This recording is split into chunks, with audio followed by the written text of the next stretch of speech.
Assalamu alaikum and good afternoon to everybody. Thank you for coming to Islamophobia and Racism, the panel discussion with myself, Ismeal Lea South, and with three other distinguished guests, activists and specialists in this arena. Before we start, I'm just going to give a brief bio of the panelists.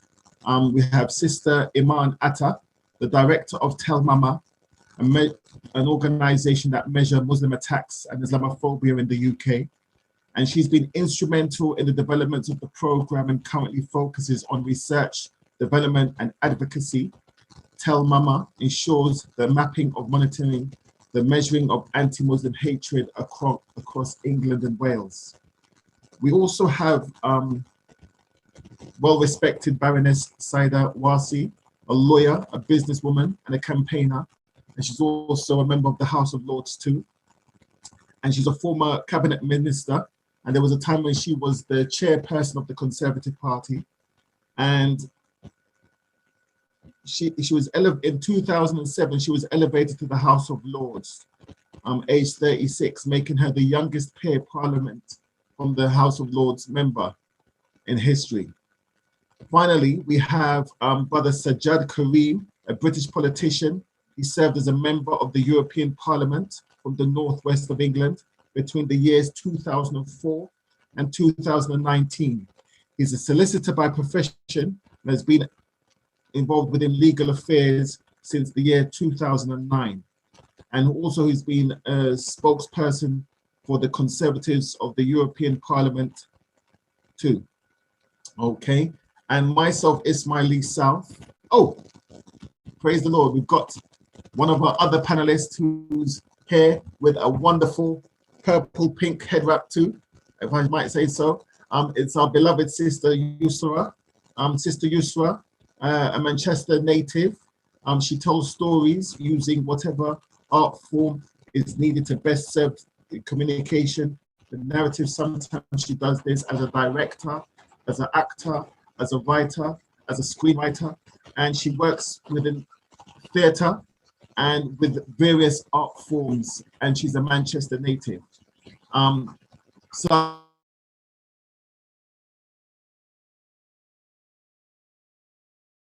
Assalamu alaikum to all the panelists and assalamu alaikum to all the participants.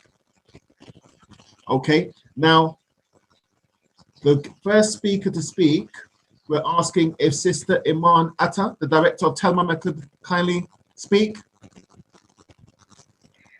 Good afternoon and assalamu alaikum. Alaikum salam. Thank you for having us at your event this afternoon. So my name is Iman, and as Brother Ismail has mentioned, I do lead on Tell Mama, which stands for Measuring Anti-Muslim Attacks. It's a recording and monitoring service, as well as a victim support service to victims of anti-Muslim hatred and Islamophobia across the UK. And I'm going to give an overview of what we deliver in terms of the services, but also what's going on in terms of the levels of anti-Muslim hatred and Islamophobia in the UK. So we started in 2012 on the back of evidence that there's a rise of anti-Muslim sentiments, anti-Muslim prejudice and Islamophobia in the UK. We've put a system in place that monitors and records the levels across the UK, but equally a victim support service that developed through the years to provide emotional support, counseling, advocacy and lobbying, supporting victims through the criminal justice system, providing them with pro bono legal support, but equally training police forces and Crown prosecution services on anti-Muslim hatred language, key trends, and working with them on ensuring arrests are in place as well as prosecutions are in place. So really, what do we see in terms of the trends and what were our achievements? So since we've started, we provided support to over 30,000 beneficiaries. Some of them are, majority of which are victims of anti-Muslim hatred and Islamophobia across the UK.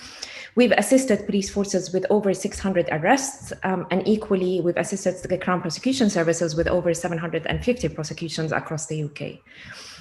How does it work? How do people report into us? And where do we see these cases taking place? Victims can report into us through our free hotline.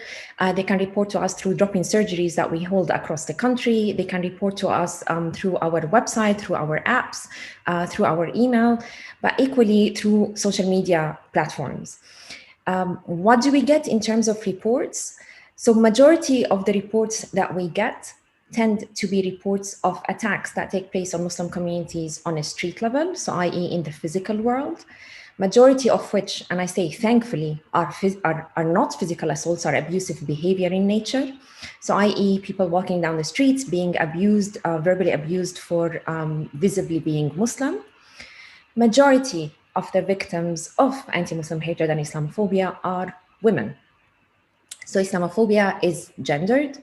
58% of the victims that report into us are women, not just because they're visibly Muslim women, but mainly because of they are women, because of sexism, because of misogyny, because majority of the perpetrators feel that they can have a go at a woman, and that woman as well is visibly Muslim or is visibly from an Asian background or from any other ethnicity. And these cases tend to take place, majority of the anti-Muslim hate crimes that are reported into us or incidents take place in public spaces, i.e. when people are walking down the street, when people are going on their day-to-day activities, going to work, on public transport, when people are going shopping. And why is that? It's because it's easy and opportunistic to have a go at an individual who is visibly Muslim and walk off when you're walking down the street or you are on public transport. Nevertheless, unfortunately, year on year, we're seeing cases of discrimination that are becoming more overt than covert. And in 2020, we've seen one of the highest spikes in discrimination cases that have been reported into us, despite the fact that we were during a year of a pandemic, and we continue to be during that pandemic as well. But more and more as well, we're seeing some of the attacks that take place on a street level that are physical assaults are becoming more aggressive as well in nature. There's many drivers to the anti-Muslim hatred, and the levels of anti-Muslim hatred that we see are unfortunately on the rise in the UK as well as globally. We contribute that to multiple factors. So one factor that we've seen obviously had a change in the way people perceive Muslim communities, but equally how some of the misinformation, fake news spread around Muslim communities, obviously social media platforms. So when we started in 2012 and up till 2014, 2015, we've had really fights on fights with social media companies to actually ensure that they have community standards in place, that they address hate speech, they address hate crimes and hate speech that is promoted on their platforms. It took them a long journey, and still they have a long journey to go even, to actually address these concerns and have in place community standards that actually, unfortunately, are giving a platform for extremists to actually promote a narrative of anti-Muslim hatred and Islamophobia towards communities, but equally to spread fake news and misinformation about Muslim communities. Tying into that, we've seen as well that, unfortunately, political discourse, trigger events, media headlines, and the genuine rise of racism, of anti-Muslim hatred in the UK, unfortunately, is driving that narrative of really attacks on Muslim communities, both in the online world, so I'm talking about social media platforms, but equally on a street level world. It is worrying for us to see that some of the attacks as well and hate speech that is being promoted on social media platforms, unfortunately, is being taken to the street level. So i.e. that intersectionality between what's happening in the online world is actually demonstrating now with physical attacks that are taking place on a street level.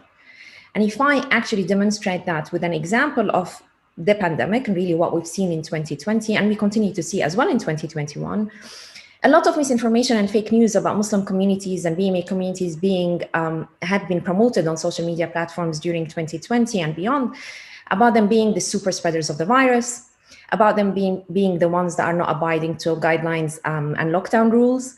And a lot of this misinformation, unfortunately, translated as soon as lockdown started to ease, as soon as people started going down to go to their day-to-day activities, to attacks on Muslim communities on a street level.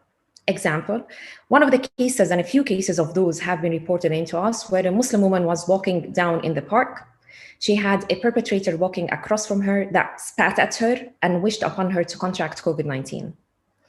The victim that reported into us has responded to the perpetrator by saying, well, I have already contracted COVID-19. His answer was attacking her for her visibility and for her wearing the headscarf by calling her and abusing her with abusive names for really wearing the headscarf. So weaponizing COVID-19 to attack a Muslim woman, but equally to attack anyone from a minority background when they're actually going on their day-to-day activities. It's something that we see that is ongoing. It's something that we see that is happening across the different years. There's always an element of weaponizing the context or a trigger event that takes place, and then that demonstrates with attacks on Muslim communities. I mentioned trigger events, and one of the things that we've seen as well that has got a backlash on Muslim communities is trigger events like terrorist attacks. But I'm not just talking about terrorist attacks that are driven by some members that claim to be part of the Muslim communities. I'm also talking about terrorist attacks that are driven by far-right terrorism. Example of which is the Christchurch terrorist attack that took place in New Zealand, an attack where 51 Muslim people were murdered by a far-right terrorist. And unfortunately, following that terrorist attack, Muslim communities in the UK have had a backlash, and we've seen a rise of 692% in attacks reported into us, into Telmama, a week post Christchurch. It's a similar picture to what we've seen following the Manchester terrorist arena attack that took place in Manchester in 2017. We've seen a backlash on Muslim communities of 700% of reports coming into us a week post the Manchester arena attack. So unfortunately, Muslim communities are becoming a focal point to actually be the ones who are always being attacked, who are unfortunately always being victimized for anything that is taking place in this world, to be honest. But that's not because Muslim communities are doing anything wrong. That's because, again, we have a lot of policies. We've got political discourse. We've got hate speech that is a driver. We've got media headlines that actually drive the narrative of anti-Muslim hatred and therefore a backlash on Muslim communities. Now, do we say that it is really bad in the UK and Muslim communities do not feel safe and it's really bad to walk on our streets? That's not the case. It is a minority in our society that is perpetuating that hate. We're thankful that there is a legislation in the UK that is addressing hate crimes, hate incidents, and equally the religiously aggravated attacks that take place.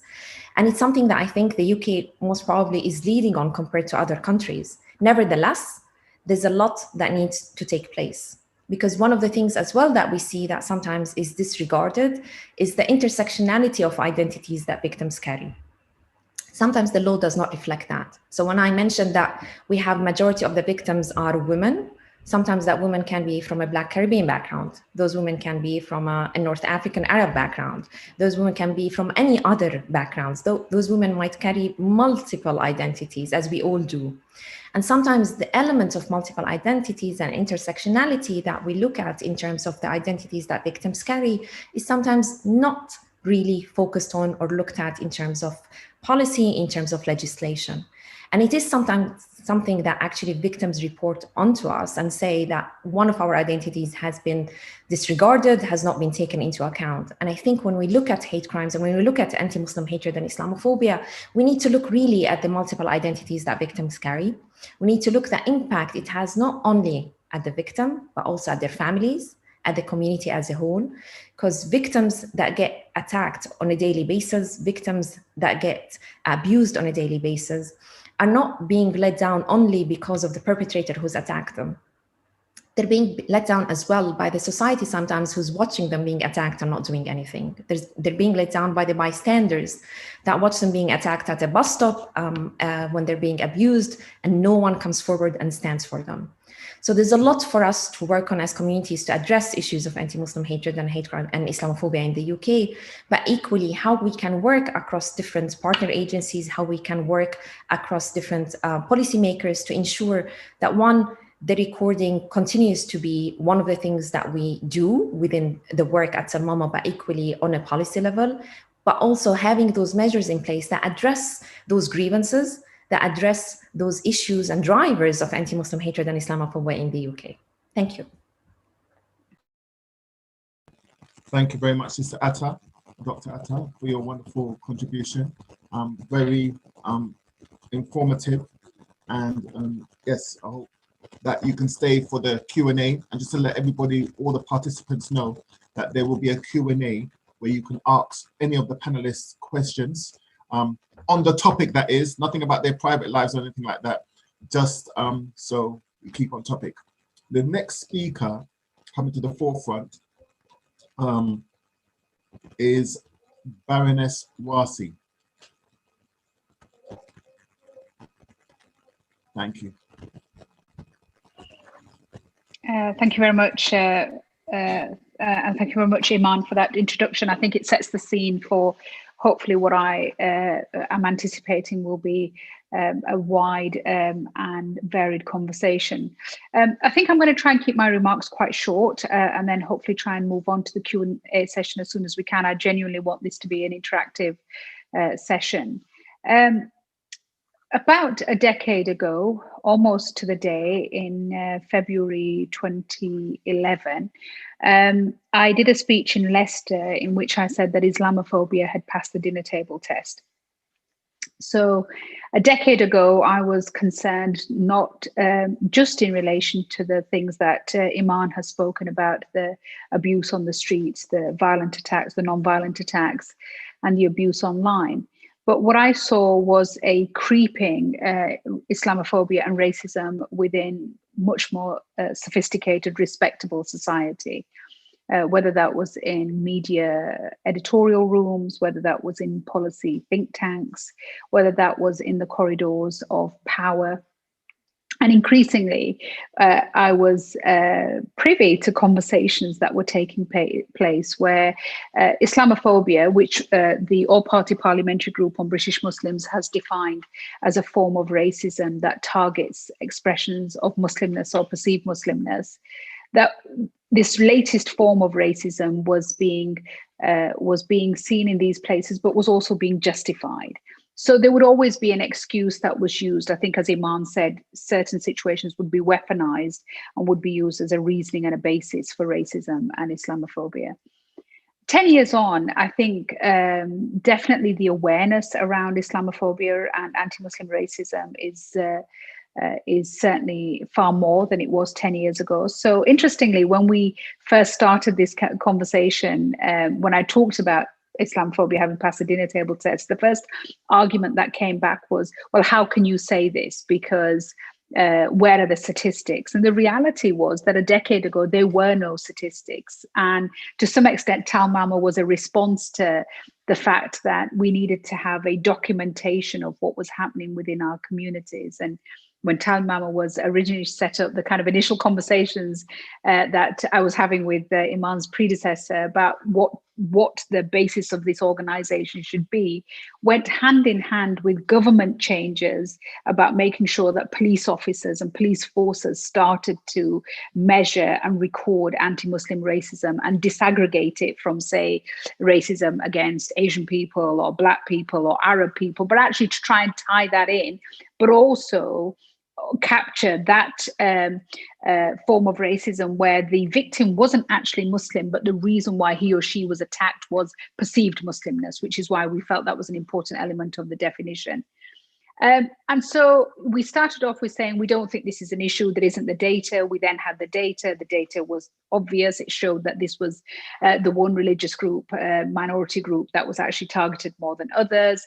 And we've then slowly kind of moved towards trying to place this into more mainstream policy. I think the reality is that look, it's my party, it's Sajjad's party. I think the Conservative Party haven't gone far enough, and I don't think they've done enough in this area. I think part of that problem has been that there hasn't been the acknowledgement within politics that this is serious and that's a serious form of racism. We've spent far too much time debating whether the word Islamophobia is acceptable or unacceptable. We've spent far too much time debating what exactly is it, and is it or isn't racism.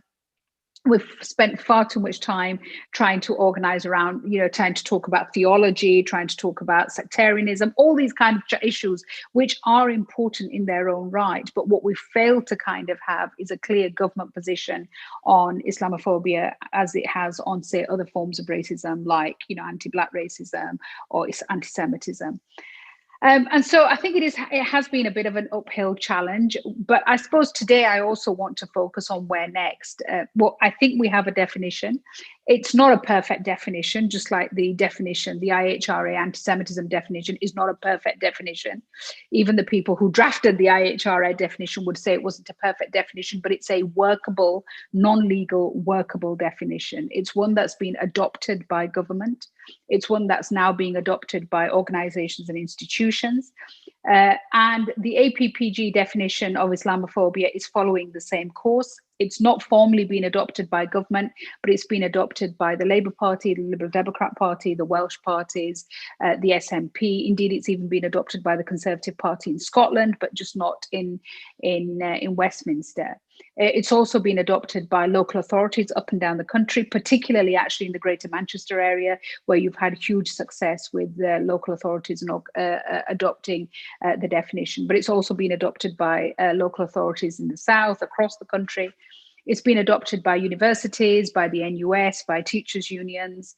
And so it is the most widely recognized definition, and certainly the one that has been adopted, most importantly, by the vast majority of Muslim communities. You're never going to get agreement in everybody within the British Muslim community, simply because we are so diverse.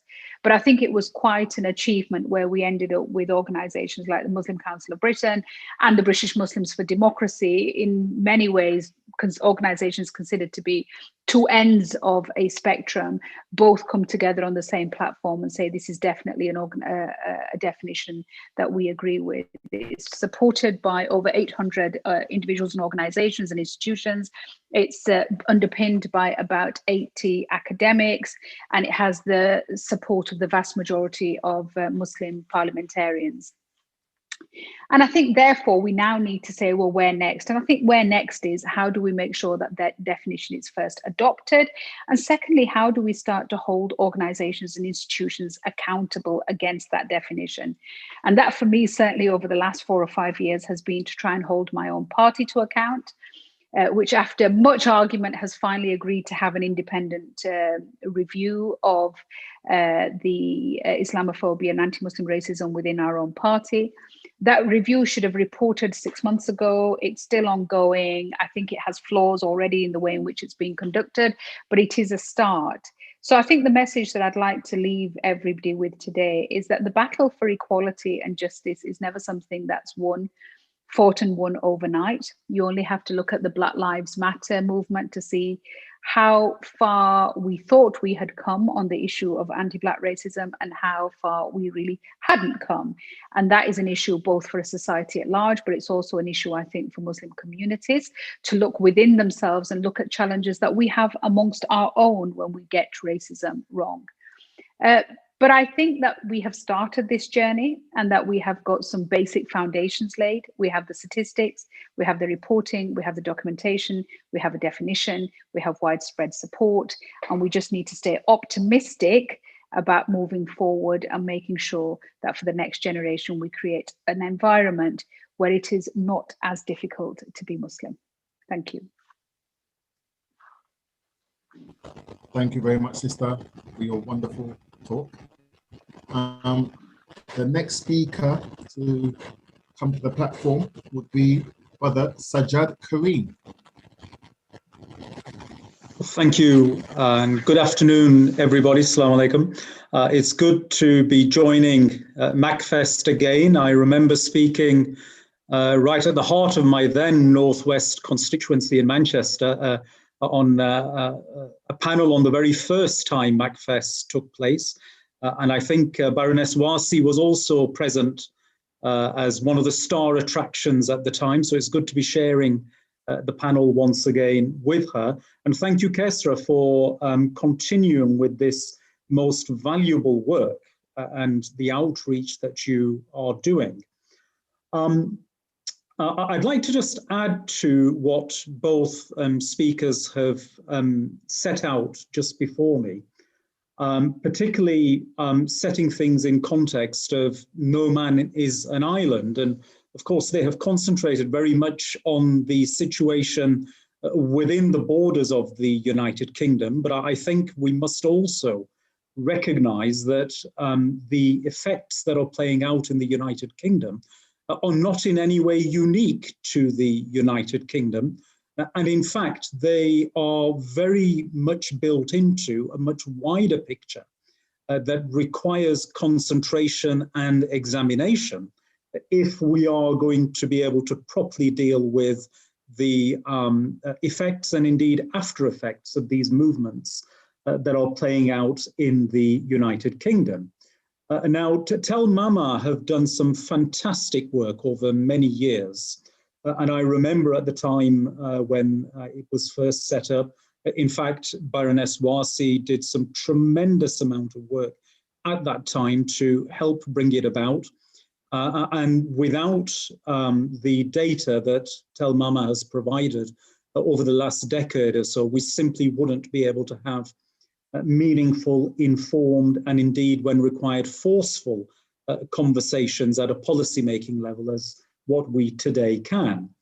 But the issues that have been highlighted here, I mean, it's very clear when one looks at the Black Lives Movement and indeed COVID that the challenges that we face in the United Kingdom, both in terms of racism and Islamophobia, cross borders. This is not something unique and only for us, and therefore our policy making has got to be designed as a reaction and also in a proactive manner in a way that takes into account that much wider picture.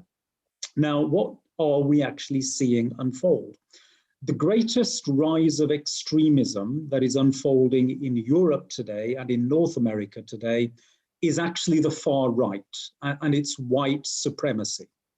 Now, built within the white supremacist ideology, the underpinning factor is one of Islamophobia. It comes in a variety of guises, and what I find quite startling is, particularly at a European level, where I come across these characters who are always vying for their nationalistic positions, and in fact really do quite often find themselves at odds with one another. The one unifying thread, the one unifying factor that brings them all together is either Islamophobia or anti-Semitism. And these are the two things that are always there. It's an anti-religious type of basis that they have, but it concentrates very much so on the religion of Islam and followers of that religion within Europe, certainly, and I dare say North America today as well, because politically it is very convenient. It's a message that sells, and actually it sells very easily and it sells very well.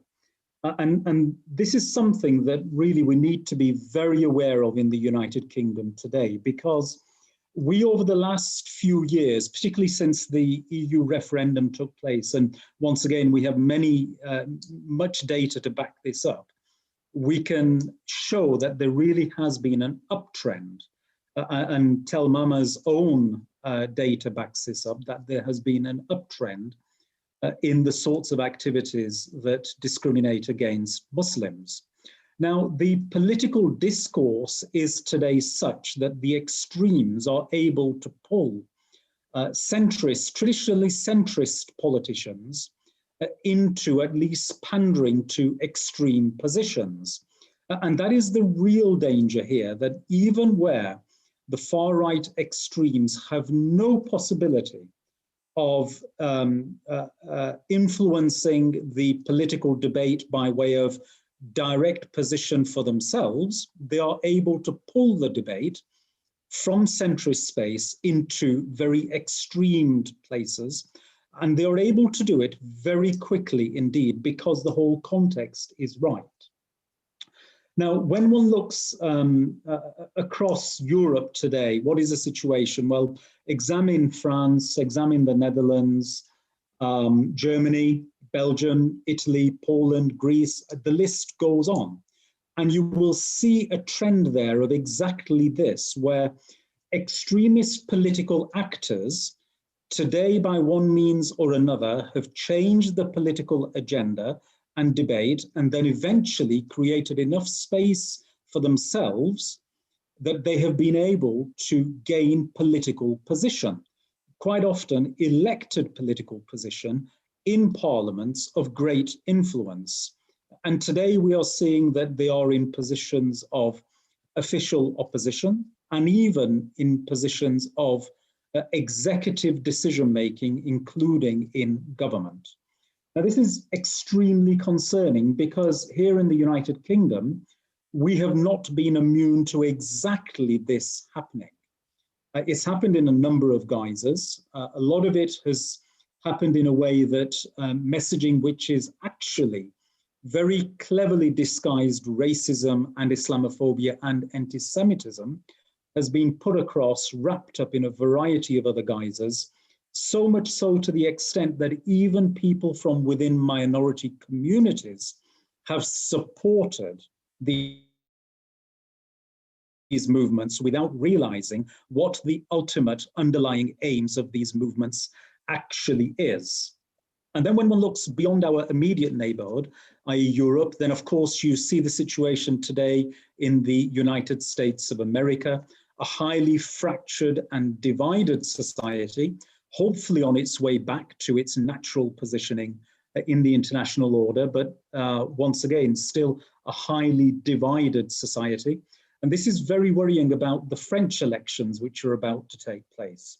With President Macron increasingly shifting his stance to pander to the extremist messaging that is coming from Marine Le Pen, she may well win the first round of elections, but even if she is ultimately defeated, which I expect she will be, we are going to have a France on our doorstep, which is a highly divided society, based upon an underlying racist and anti-Islamic agenda, and also what we see across the pond from the USA playing into that as well.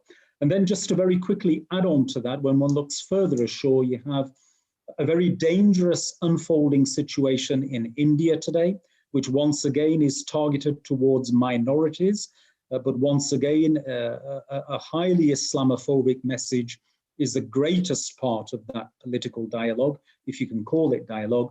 And then, of course, China, where today we have a very systematic operation that's being carried out at a governmental level, targeting vast Muslim communities. Now, I finish off by coming back to the United Kingdom, because what is our situation today, and what must all those of us who believe in pluralistic societies built upon values, what are the threats that we see today? Well, it's quite clear to me that actually post-Brexit, today now, the biggest threat facing the United Kingdom is going to be the integrity of the United Kingdom itself. The situation with Northern Ireland and Scotland are going to become particularly acute, especially with the Scottish elections due to take place in May, which are going to deliver a resounding victory for the SNP, quite possibly an overwhelming outright landslide victory for them, which is going to start a very fierce debate about the unity of the United Kingdom. Now, unions are built upon values. Economics follows. And increasingly, I am seeing that the debate in Westminster is moving to a place where there is a real disjoint being sown between the values that Scotland holds and the values that the new emerging post-Brexit Britain is about to hold. And where those values start to get to a point where they can no longer be abridged by political discourse, and you have a Scottish nationalist party in power in Scotland, and in effect, if we carry on the trajectory we are, an English nationalist agenda being pursued by Westminster, then I'm afraid we're getting into very dangerous territory indeed. I'm a unionist. I do not want to see the breakup of the United Kingdom. But what I'm extremely worried about is that if that breakup does come about in the next 5 to 10 years, we certainly are going to enter a period of huge uncertainty during that time. But if in the next 5 to 10 years we see that come about, then I see a very right-wing England emerging as a result of that. And much of the political discourse then will be in an extremely extreme place indeed. And therefore, it is essential that all those of us that believe that we want to remain a society that is tolerant, that is open, that we start to think in terms of making sure that we keep the United Kingdom very firmly anchored in the centre ground of politics. Thank you very much for your time. Thank you very much, sir, for that wonderful contribution, very insightful. Now the next speaker at the helm is our beloved sister, Yusra.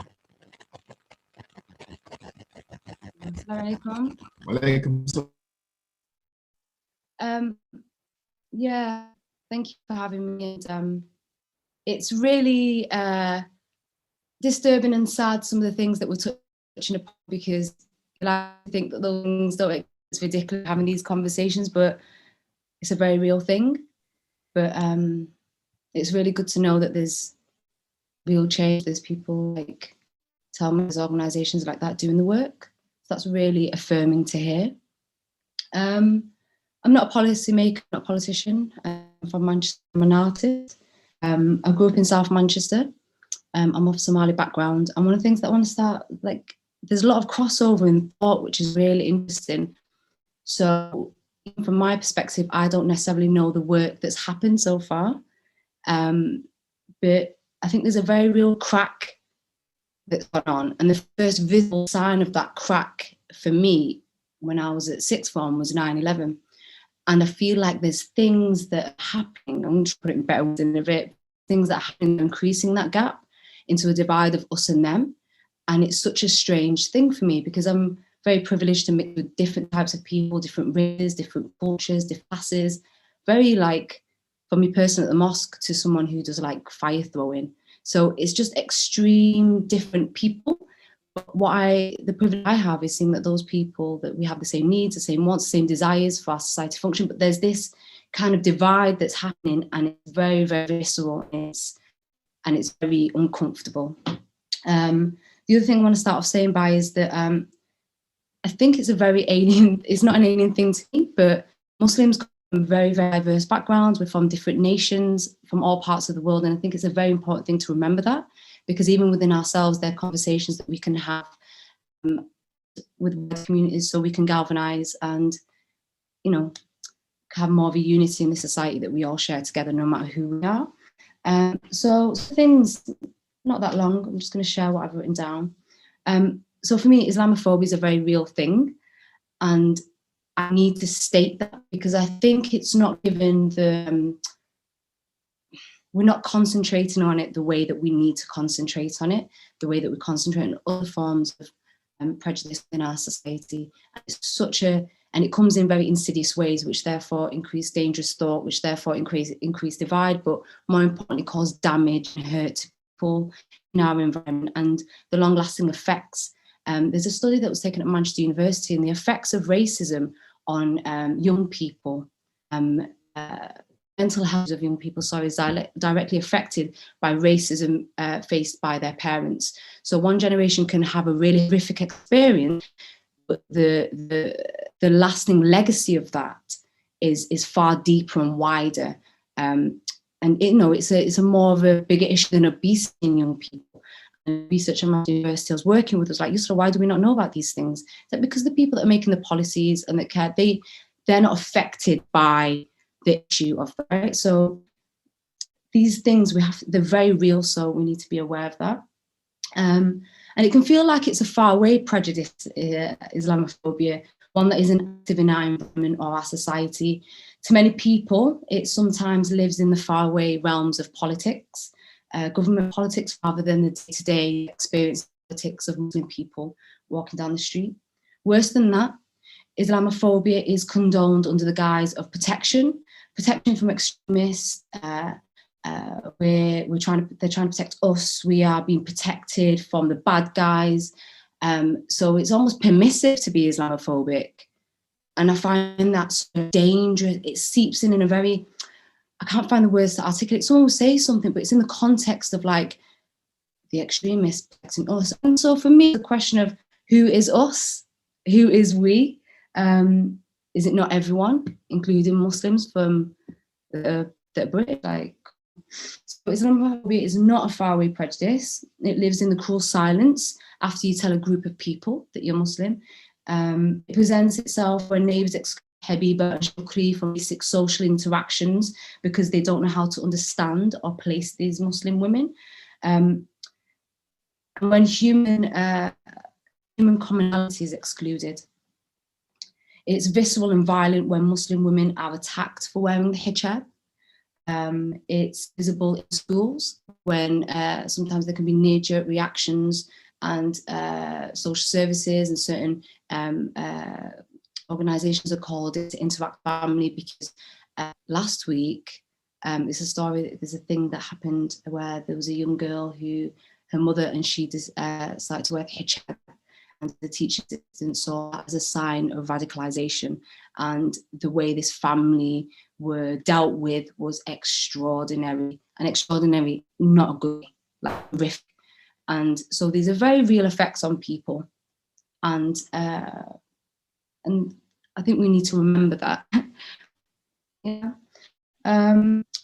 And it's also, it stagnates the atmosphere when, as a Muslim, you're told you're rude or you're backward for not eating your host's because it's halal. It's also in the industry that I work in, it's in the characters, the narratives and the stories that are told in film and TV and theatre. And they must tend to be kind of one-dimensional. We kind of compound stereotypes, and it's so accepted. And that invites a very insidious thought in our cultural experiences. So if Islamophobia is not on the forefront of people's minds as a very real thing in our environment, then we allow space, we create a vacuum for that is of negative comments about Muslims and Islam without conversation, and that's dangerous. As a city, as a place, we need to be aware of Islamophobia, call it out when it really hurts. That's the thing. It's like when it happens, we need to be empowered enough to call it out for what it is. And I don't feel that if we haven't got language, if our policymakers, if our system, if our place of work, if we don't speak about it, then we can't articulate it like Muslims and non-Muslims.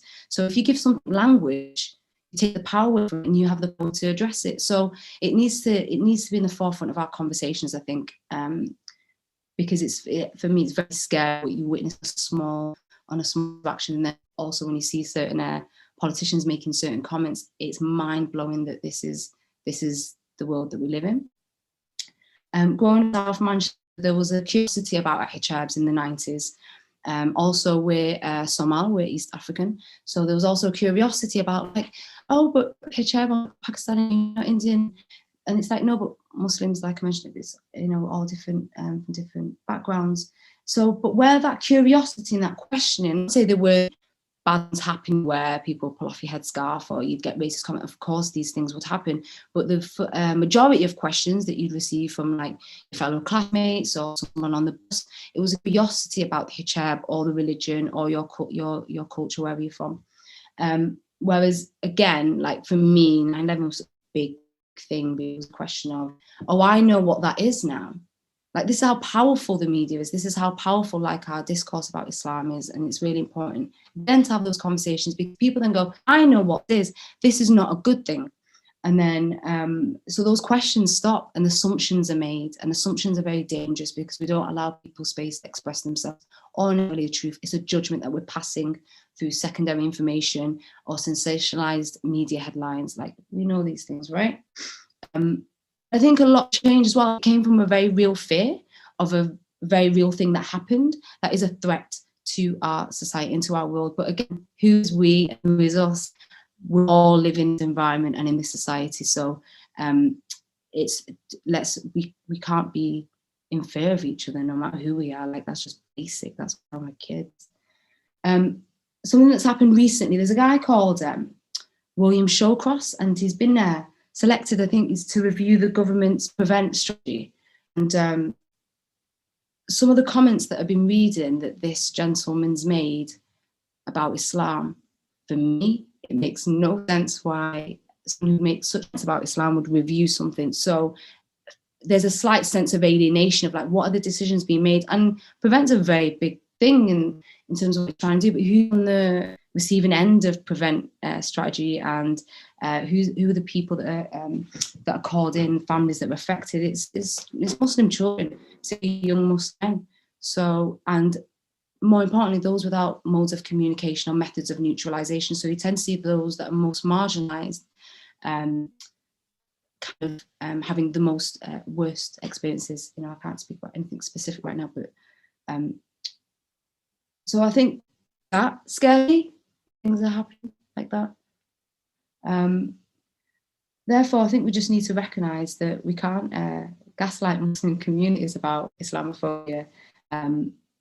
We need to truly understand who is us and we, and just that fundamental reasoning that I always abide by, I think, is an injury to one is injury to all, and it's not about Muslim this, Muslim that, you this, you that. It's going, who is the us and we, and affirming those fundamentals and making sure it's a safe environment for us to all live in. Yeah, all right, that's all I've got to say, really. Thank you. Thank you very much, Sister Yusra.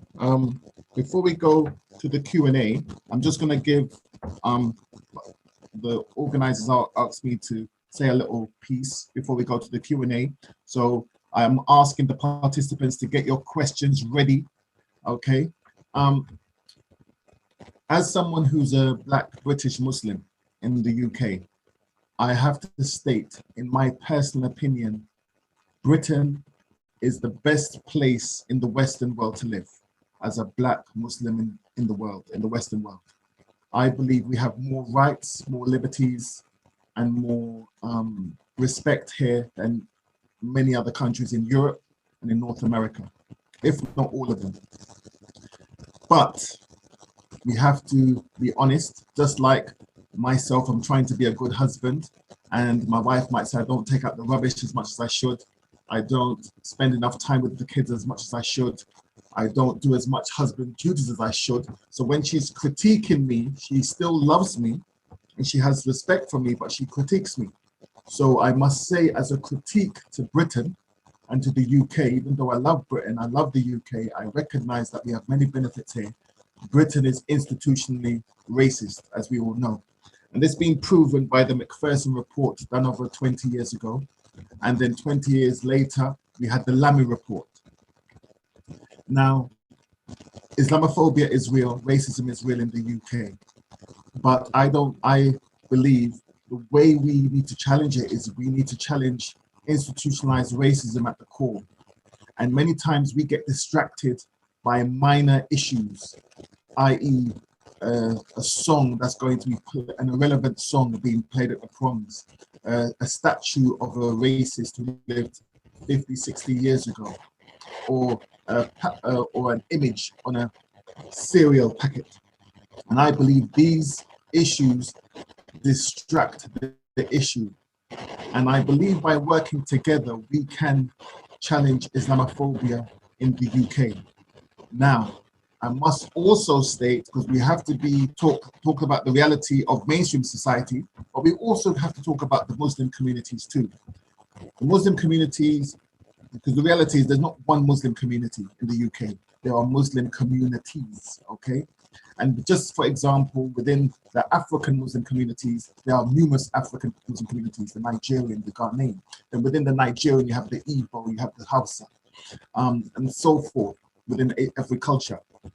What I'm not really happy with myself personally is there are many organizations who say they represent the British, so-called British Muslim community.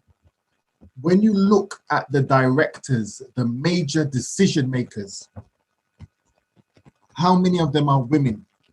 How many of them are Black Muslims? How many of them are white Muslims? How many of them are Muslims of the various walks of life? I seem to be seeing the same things that happen within a racist society. They put a Black face in a high place to give the illusion of inclusion, okay? I seem to be seeing the same things among Muslim organizations who say they represent the Muslim community in the UK. If you look at all statistics, as a person who's a Black Muslim myself, or Black British Muslims, Muslims of African and Afro-Caribbean heritage make up nearly 25% of the Muslim population here in the UK. And we're not even talking about the white British Muslims. We're not talking about the European Muslims. We're not talking about the Asian Muslims of China, Malaysian, Indonesian heritage as well. I'm not seeing that same diversity in the major decision-making within the so-called Islamophobia movement and organizations in the UK. So to put it nicely, a lot of these organizations who say they're challenging Islamophobia within Britain, many of their organizations, I would say, are much more racist than Britain. I know I've had people who of white British heritage, Black, African, Afro-Caribbean, Somali, African heritage who've volunteered at these organizations, and they've complained to me and said that these organizations are more racist than the BNP. So I believe the reason why these organizations are not getting as much success is because they're not really challenging racism within their own institutions. How can you be condemning Britain for being racist and being Islamophobic, whether at the core of your organization, there's no diversity at all? And many of the Black people you see there, or many of the women that are there, they are there as tokens, and they know that they're tokens. So basically now, that's all I'm gonna say. I'm gonna leave it there. So now, questions. Are there any questions for the panelists? Okay, let me go for the question for the panelists. Okay.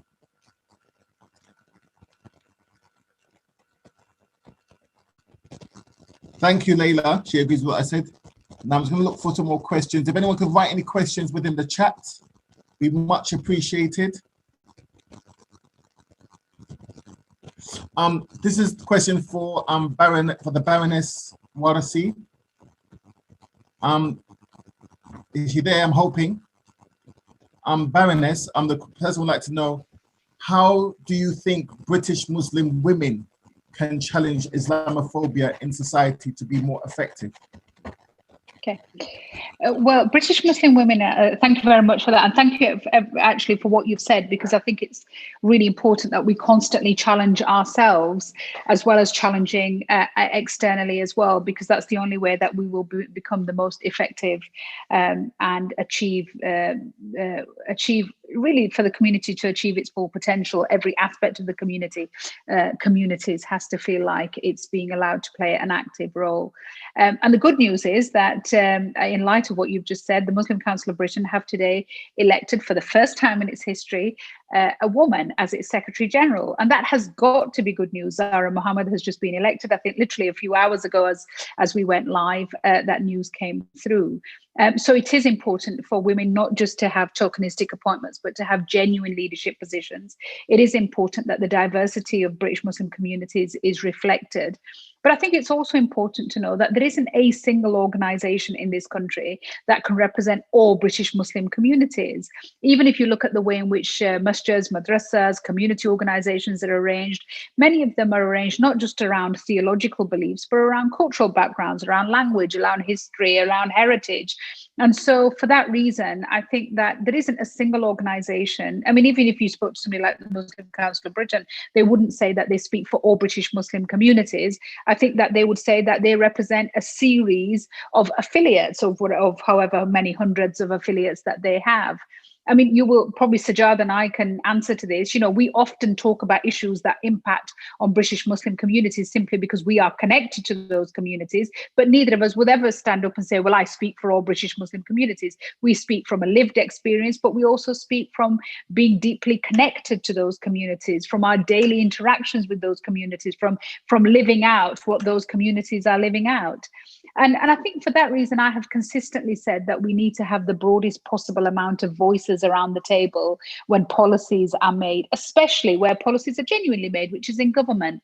And the challenge that we've had really in successive governments, starting with the last Labour government, the coalition years were the same, and the Conservative government more recently has been the same, is that the policy areas, when we sit down and have these conversations, government will only choose to have people around the table who tell it what it wants to hear.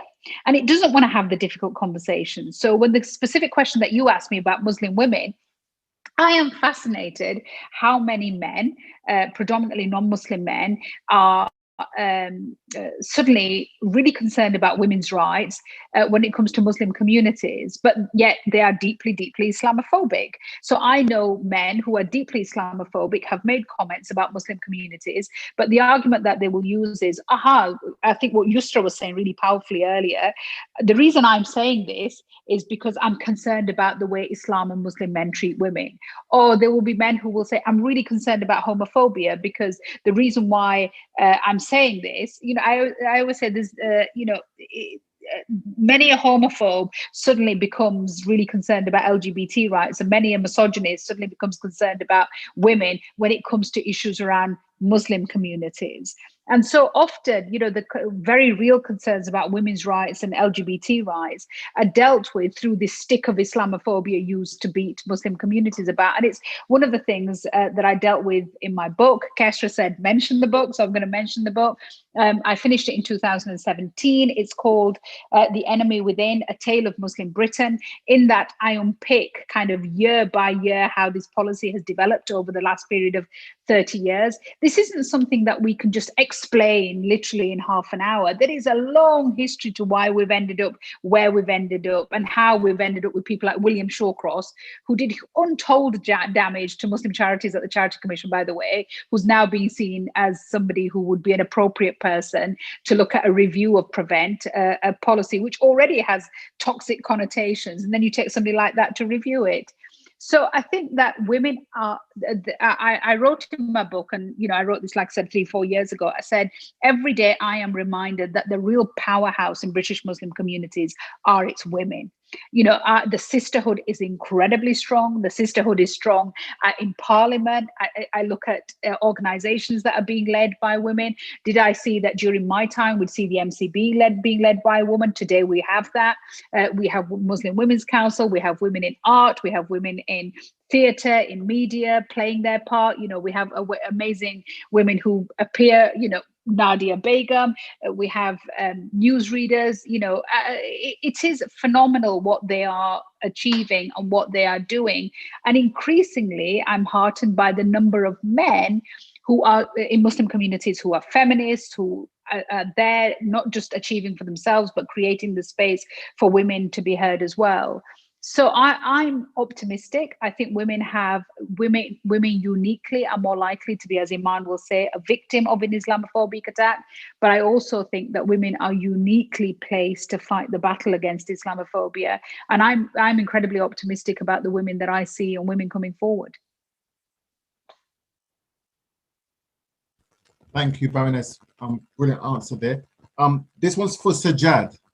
As a non-Muslim, this is from Alan Barker, by the way. Thank you for your question. As a non-Muslim, learning to dismantle my own Islamophobia, I didn't realize I had, but now accept that how much it impacts Western movies, TV shows with the stereotypical Islamic terrorist have impacted my subconscious mind. How can I be an ally to the Muslim community? I'm studying to be a teacher in Canada. And how can I be an ally to the Muslim community to help challenge Islamophobia? Sajjad.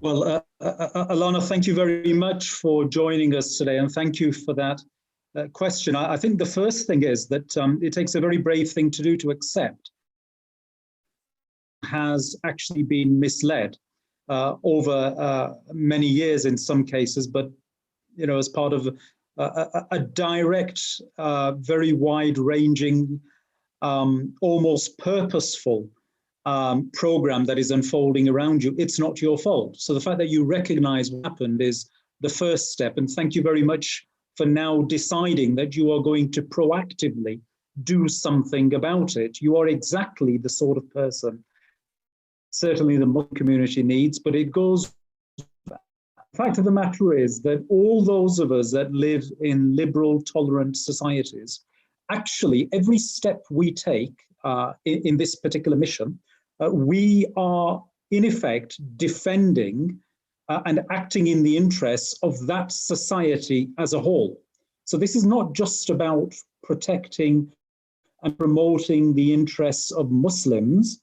This is about protecting and promoting a tolerant, liberal society that you very much value. And of course, there's a much wider impact from this, as I mentioned, and indeed Sayeeda did, and all of the other speakers, Yusra and Iman also, that here we may well be discussing Islamophobia, but the reality is that that is one part of a much wider series of issues that we are seeking to address here. So the fact that you are willing to take up this mantle is very welcome, certainly from somebody like me. And I would very much hope that in time we are going to see far more exposure playing out on a much wider basis, because the only way in which we are going to be able to face the sort of political onslaught that I see unfolding in the next 5 to 10 years is through greater awareness in the West of what is actually happening here. The greatest weapon that these extremists, all extremists, have is misinformation and ignorance. And providing those two things exist, a huge pool available to them in which they, not a pool, but a sea, an ocean, in which they can fish and really reap the rewards from. The only way to make sure we push back against this is through education, through information, and people like you who are actually brave enough and wise enough to recognize what has been done and now want to undo that and stop it happening to others.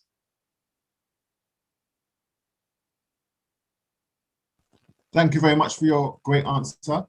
This is for our sister Atta Mama. The question from Sister Iman is, do we need one Muslim organization to deal with Islamophobia as its primary focus?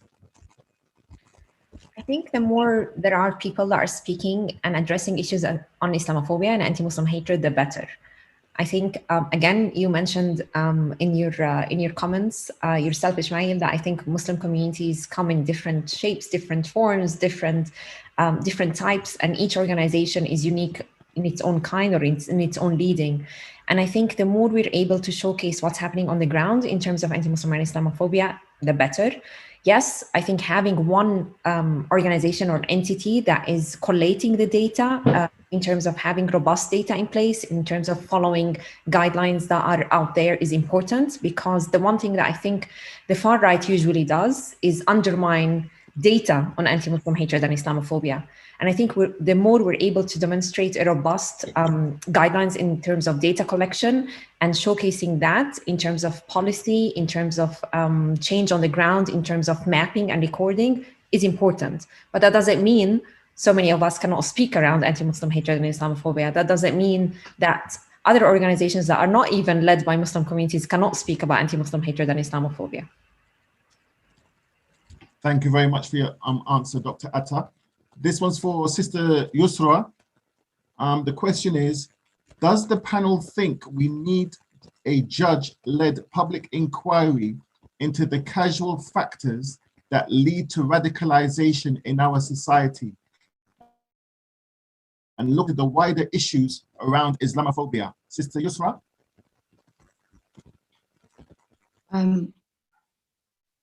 Yeah, any kind of investigation into what's going on. If we can, thing is, I feel like there's really great work happening here, there's great work happening there, there's people having lived experiences here, and it's all this mass of truth that's of people's realities that are happening.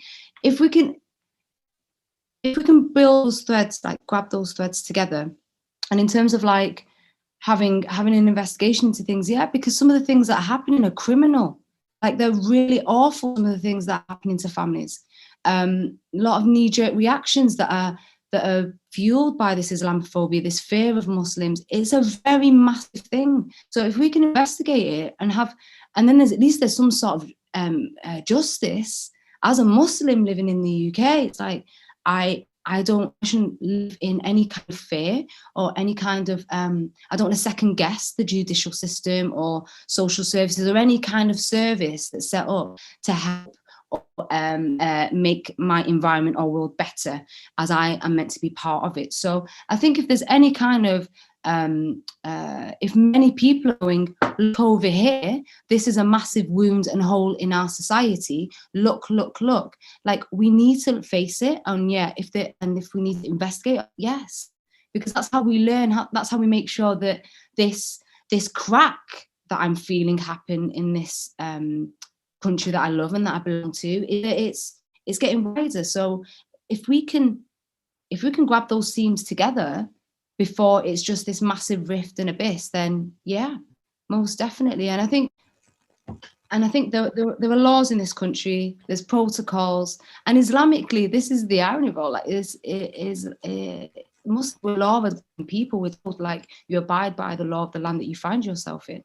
Like, the Islam and the way this country functions is just it's one of the same. We're not alien to it. So I feel that if there are pathways wherever there's injustice or misunderstanding, we can fix that or bring it together and have those conversations, so we don't create those vacuums which may create extremists and insidious thought, then yes. Yeah. Thank you very much, Sister Yusra. This one's for Baroness Warsi. I've got a question for you. This is from Brother Iftikhar. How would you spread awareness about Islam and get rid of Islamic stereotypes in an Islamophobic area or space?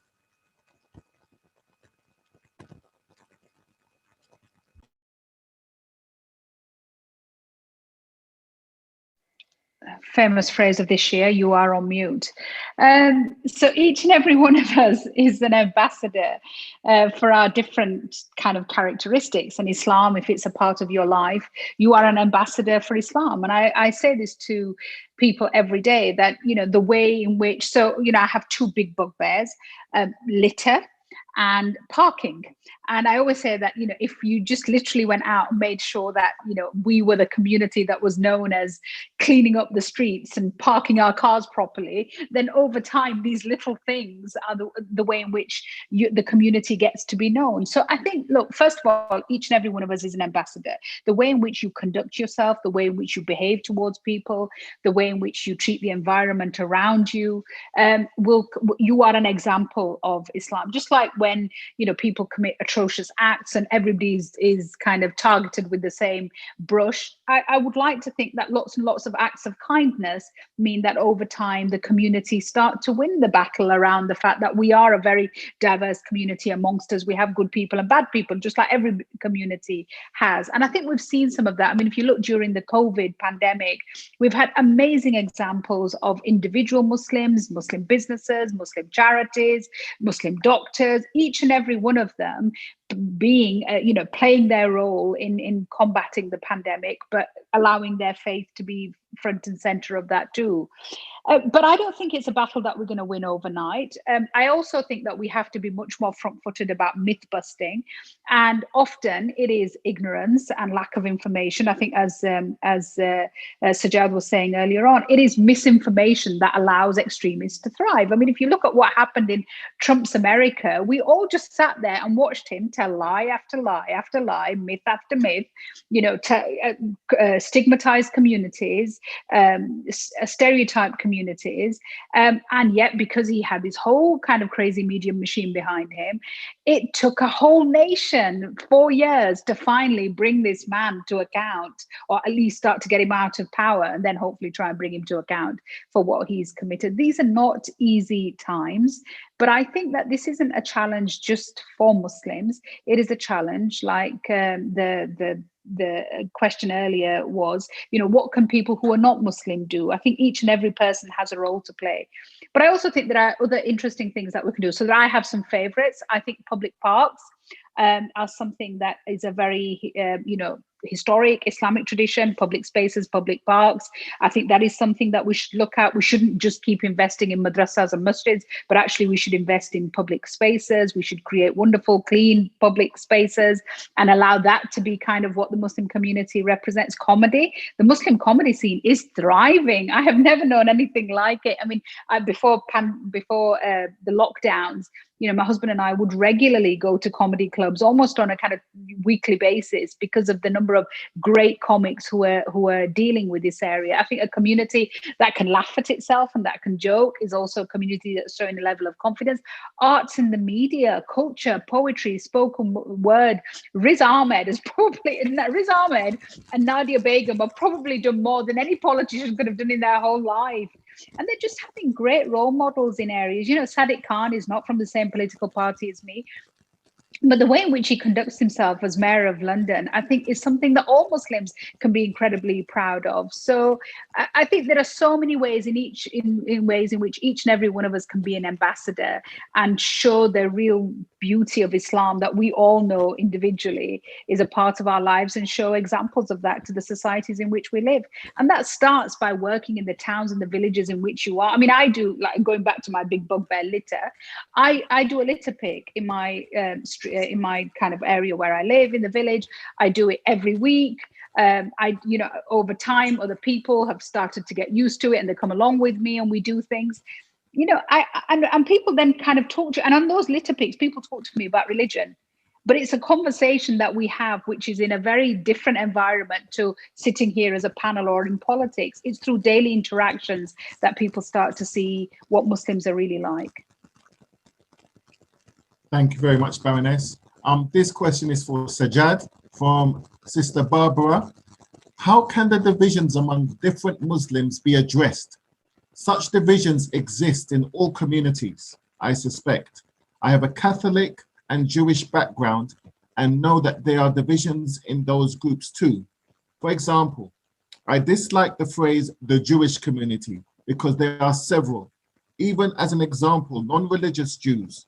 I do think education needs to address this right from the primary school and to continue all the way through. What do you think about this? Well, thank you. It's a really interesting question. Before I come to that, can I just make one point in relation to the need for inquiry, desirability of judicial. I speak obviously a lawyer and a background of having led on legal issues in politics at a European level. But I do see some very real shortcomings as to how much can actually be delivered by any such inquiry. And I just remind everybody of the Leveson inquiry, which took place here in the United Kingdom, into the conduct of the British press. And certainly that brought to the fore some elements of the press that were actually carrying out a whole series of programs to purposefully misinform their readerships and their viewers. But in reality, has the behavior of any of those outlets changed? No. So whilst it's useful to an extent, it puts a light on it, it's certainly no silver bullet. But the answers are far beyond what any judicial inquiry could actually send our way. Coming to the question that's been put from Barbara about different groupings within Islam or any other religion. Well, the issue is this, that what are the values of our society? Our society's values are that you have a freedom to practice religion, in fact, in any way you want. And indeed, you have the right not to follow a religion should you want to do so. And it is that diversity of thought, that diversity of religious practice, that diversity of right to adopt whatever is appropriate and right for you that is underpinning our society. And that is what I personally believe we should be invested in, rather than trying to bring about or try and overcome differences between schools of thought or beliefs. I think it's a matter of individual choice as to whether anybody has a belief, and if they have a belief, what that belief is and what their interpretations of that are. As a society, we must absolutely protect the right of everybody to have the right to make that choice for themselves. Thank you very much, Sajjad. Sister Yusra, a question for you. What role can the arts play in challenging racism and Islamophobia in British society?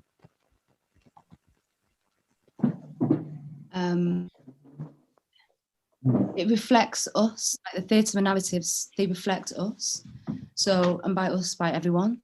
So if we have more depictions of Muslims in all their various guises and their diverse perspectives, in their varying degrees of faith, in their just general humanity, the more people can experience that, because not everyone knows knows different types of people. So it can really help. And also it can kind of, there is an ingrained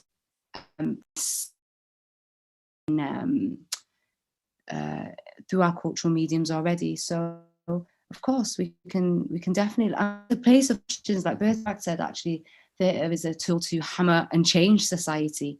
So it's a very fertile ground in terms of like creative thought, creative ideas, not necessarily bound by different religions or different cultures or communities. It's about people coming together and exploring ideas and reflecting the things that we see outside. So it has a very important role. But art is not politics. Politics isn't really up, but there is a crossover there, because you have people that will listen and consume what you're producing, maybe if it is a film and a TV series, and also fundamentally can highlight the things that really rub me up the wrong way, and that we can't, of the negative depictions. But also it is a very, very fertile, beautiful ground to show people in general. So of course, yeah, it has a very important role if that's its aim on a specific project. It's definitely a platform which is able to reach many people and create conversations. Yeah. Thank you very much. Dr. Atta from Tell Mama, what can Tell Mama do in partnership with British mosques that number nearly 3,000 or so around the UK in challenging Islamophobia, in educating the Muslim community, and also challenging Islamophobia in the wider community? And are Tell Mama doing anything at the moment? I think one of the things that I think Islamic institutions, mosques can bring in terms of awareness raising around Islamophobia and anti-Muslim hatred is, one, reporting. I think urging communities to report any incident that has happened to them, to their families, because I think the more reports that come in, the more we're able to map this, the more we're able to showcase that anti-Muslim hatred and Islamophobia is an ongoing problem in the UK. We hear in and out from mosques and from Muslim communities that sometimes they don't want to report because they feel that nothing's going to happen with that report, that it's not going to be taken seriously. They feel that it's time consuming, but we do urge communities to report any incident, no matter how minor you think it is, because it can be as well the last piece of the jigsaw in a case that we're looking at, or in multiple cases that we're looking at. Yes, we are working with mosques and Muslim institutions and other institutions across the UK to bring more awareness about anti-Muslim hatred, to talk about the level of anti-Muslim hatred and Islamophobia in the UK, but equally to work with Islamic institutions on their security and safeguarding, because we know as well that Islamic institutions and mosques are the target of far-right activists, of extremists, to actually vandalize the mosques or attack the mosques and institutions. So we do work and deliver safety and security trainings to Islamic institutions on this. And lastly, in order to bring more awareness about really to what's happening on the ground in terms of the levels of anti-Muslim hatred and Islamophobia, awareness raising and talking about the issue of anti-Muslim hatred and Islamophobia, addressing concerns that are coming from members of the public around us, but equally presenting those facts and figures, talking about those facts and figures, and highlighting this in any sessions that the mosques hold, in any sessions that institutions hold is important. And bringing to the forefront the voices of the victims. One of the things that we keep on always talking about within the work in Tell Mama is that we make the victims' voices heard. And we need to really share those stories of the victims, because usually they're the ones that resonate with communities. They're the ones that resonate with the wider society to understand what Muslim communities today in the UK are going through.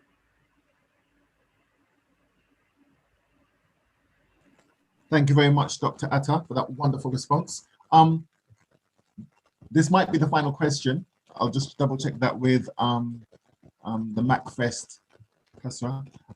This is for Baroness Warsi again. I hope you don't mind me picking on you. Oh, I know this reflect. Anyway, basically the question is, do you think having more British Muslims involved within the political system, i.e. policymakers, think tanks, having more MPs and government advisors will help to challenge Islamophobia in British society, or will they get diluted on their way to becoming an MP or a member of a think tank or so forth? How effective or ineffective is having more British Muslim MPs, members of House of Lords, policy advisors and so forth? Ismail, we can have 10 minutes. We started a bit late, so we have 10 minutes altogether. I can ask 2 more questions. This might be my last answer, actually, because I'm going to have to shoot off at 5 o'clock. I'm so sorry. It depends what we define by dilute, actually. Look, I think that having powerful voices in Parliament, whoever they may happen to be, who understand Muslim communities is important. Of course, it's important to have people who identify as Muslim in positions of authority, simply because I always say you can't be what you can't see. If you can't see Muslim women in leadership positions, if you can't see Muslim men in leadership positions, then young Muslims will be looking up, if you look at the Kamala Harris impact in the United States, people are looking at her and saying, I can be that because I can now see that. I can be a vice president in the United States. I can be, as a woman, a president in the United States. So I think it's important simply for people to be able to see something, for them to be able to feel that they too can achieve that. But I think even more important than that is people who are in positions of authority understanding the communities that make up Britain. So if, for example, all our parliament was made up of people, none of whom identified with the Muslim faith, but they all understood the issues that were impacting Muslim communities and they campaigned on those issues effectively, then the Muslim communities would be properly represented. Alternatively, you could end up with somebody like me in a position of authority who never speaks on issues that impact on Muslim communities. And we have had parliamentarians in the past who have, who have done that. In fact, we've had some parliamentarians in my own party, even in cabinet, who would actually damage issues impacting on Muslim communities, even though they may have traditionally identified as being from Muslim communities. And so I don't think that being Muslim is the kind of tick box, which means that Muslims are represented well. What I would like to see is good constituency MPs who are connected to their Muslim communities, who understand their Muslim communities and the concerns of their Muslim communities, and are prepared to represent them and speak for them without fear or favor. I also think that people who have done a huge amount of service, like Sajjad has done, not just for the Conservative Party, but actually for Greater Manchester, I would be delighted to see Sajjad sat next to me on those red benches. So yes, I do believe that people who have done great amount of community service and who have represented all communities well, absolutely should have the space to continue to do so. Thank you very much, Baroness, and I wish you all the best. Yes, okay, there's a question also for Sajjad.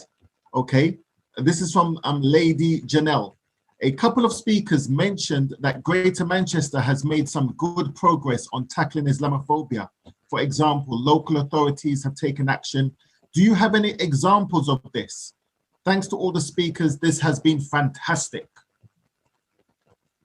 Well, thank you, and thank you, Sayeeda, for that tremendous voice of support yet again. It's always good to have friends and colleagues who stand by you. Just adding on to one of the points that was made by a previous question. Look, institutions need to reflect the societies they're seeking to serve. And unless our institutions actually reflect the societies,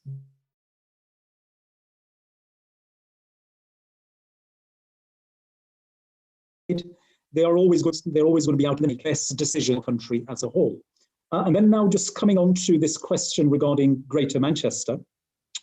I had the tremendous honour, privilege and pleasure of representing the northwest of England in the European Parliament for some 15 years.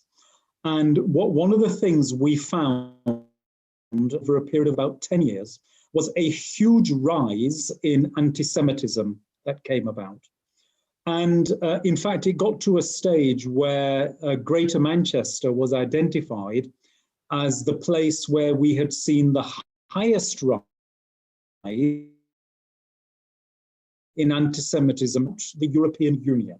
Now, this was a matter of very great concern and indeed shame for us as an area and for me as a representative at that level, that I had such a problem, a very real problem, in my constituency.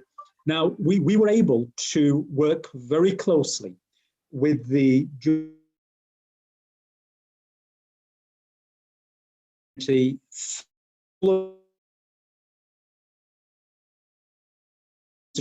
and at a UK level in order to play that we found ourselves in this particular situation. Now, I just haven't got the time here today to go into the details of it, but I would strongly encourage you. You can very quickly do a very easy Google search, and quite a lot of what we did at the time will come up, setting out the sorts of initiatives we took and programs we ran, many of which we were able to secure a lot of European support for, that brought about a very immediate change to the situation.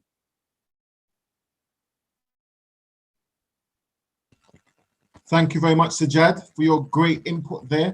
And thank you to all the panelists for your great informative contributions to this wonderful event. I would like to shout out Sister Kasra, the founder of MACFEST, for putting this together.